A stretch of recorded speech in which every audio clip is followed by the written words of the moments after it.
for the listeners / viewers, can you describe autismophrenia?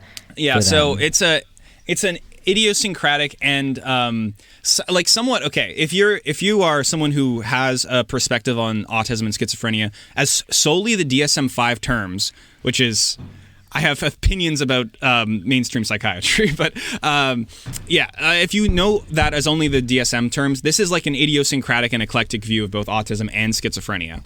However, this is not something I'm making up. This is a long history of academics and psychologists using this term to mean kind of a broader interpretation of what the symptoms of schizophrenia look like schizophrenia being uncontrolled lateral connections, like completely different topics, and they all blend into each other. It's a way of thinking, and schizophrenia is just the extreme point of that thinking where you can't control where the connections go.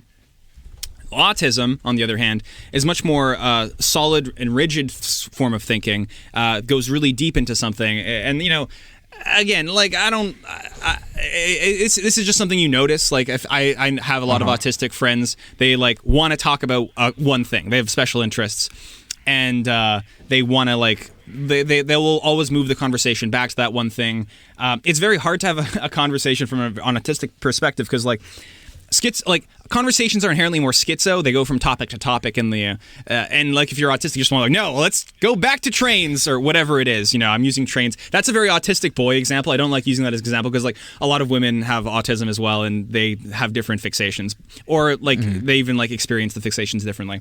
But yeah, ideally, if you want to destroy the neurotypical and you want to be as neurodivergent as possible, people use neurodivergence primarily to refer to autism. I think that's a mistake. I think schizotypy and schizophrenia is also a form of neurodivergence. And I actually relate way, way more to schizotypy than autism. But I think people confuse schizotypy with autism and autism with, well, I think everything's just autism now, which is maybe a little autistic of them to say, huh?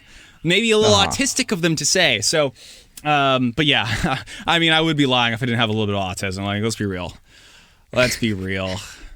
Yeah, I mean, my second thing that is not the are they gay thing, I'm also known for doing like some video on self-diagnosis and kind of contesting mainstream psychiatry and the way that's kind of fetishized by people. Hell yeah, fist bump through the Zoom call. Excellent, yes. So what were these opinions on mainstream psychiatry that you mentioned in passing? Well, this might not grok too well for the woke liberal audience in the crowd, but I think it's bad. Yeah, and then there's like just imagine a round of applause. Woo! Yay! Woohoo! They're all clapping. I can hear it.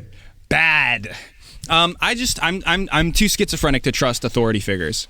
So that's really where it comes from. I don't have any logical explanation here. I just don't like it. It just doesn't grok well. My brother's fully schizophrenic, and I saw how that went. Yeah, I didn't like what I saw, basically. Yeah, I mean that's the crux of what I argue in the things that I do is that these institutions, we kind of imagine them that they're reaching some empirical goal and that their diagnosis is like the official, like this is what you are and I've discovered the truth about you. But really, like even just the feeling you have like that, if you look to the history of psychiatric institutions, they came at a very specific point in history when capitalism was developing and trying to maximize like efficiency and productivity in society is to pin people into very specific identities so we can easily categorize them and put them into boxes and move society in a certain way. And that's where psychiatry emerged. And even if schizophrenia or autism as categories speak to something that is happening and that is real, that those categories are still like historically created, they're socially constructed, and the way we understand them shifts over time. Yeah. I mean, it's just like, oh, staring at your screen 16 hours a day makes you depressed and you can't focus. Well, I've got a solution for you, and it doesn't involve changing anything externally.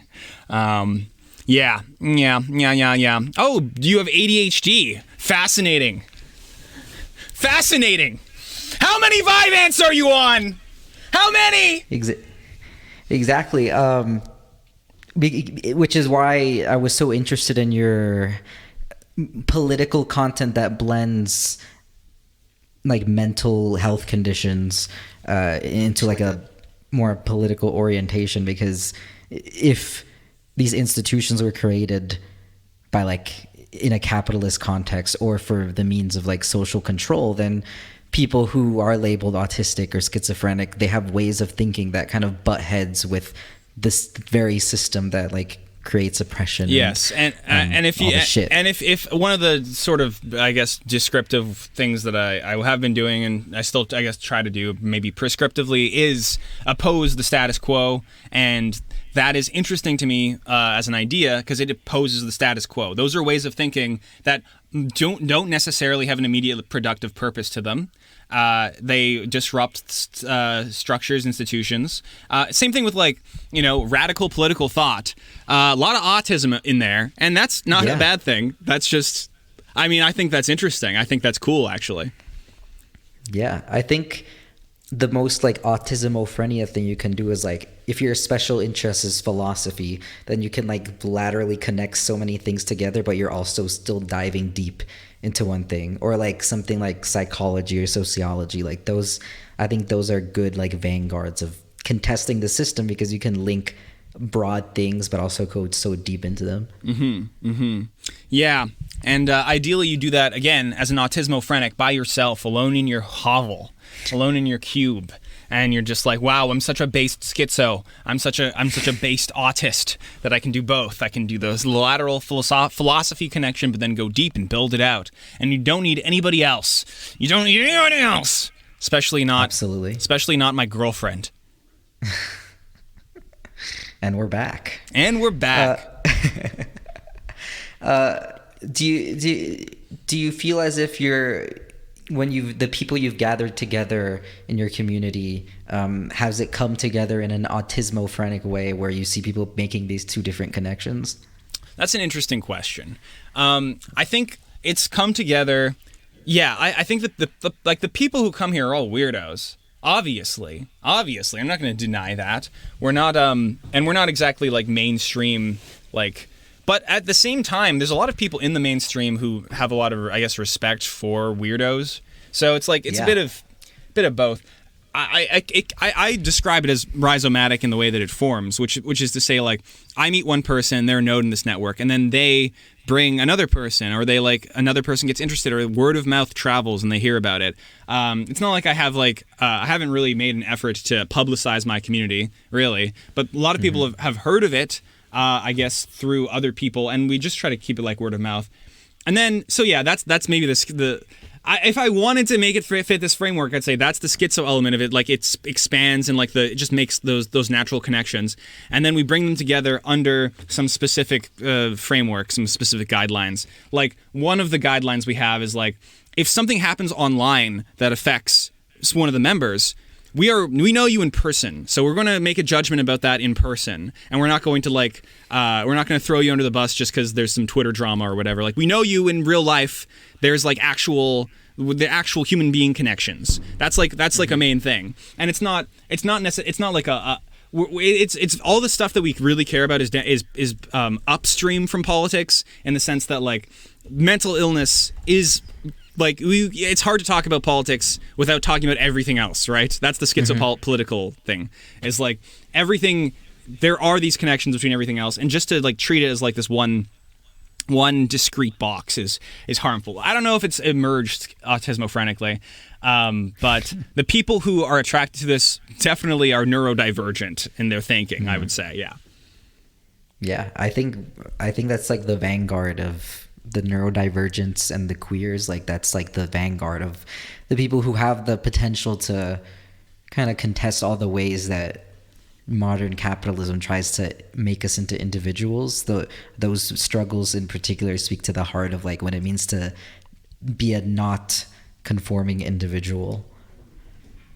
Yeah, I think it's just good. I think it's just good when people get together, and I think I'm very interested in things that like people no matter what their political view is, there is a shared idea of like, I don't like being alone, and I'm like, okay, I can do something about that. I don't know about this other stuff.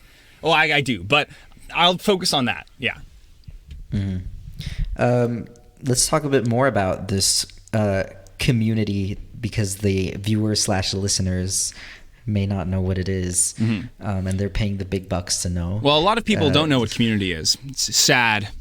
They're like, community. How would you describe community? Community is when you have a Discord server and you're good friends with a bunch of people on your screen. That's what a community is.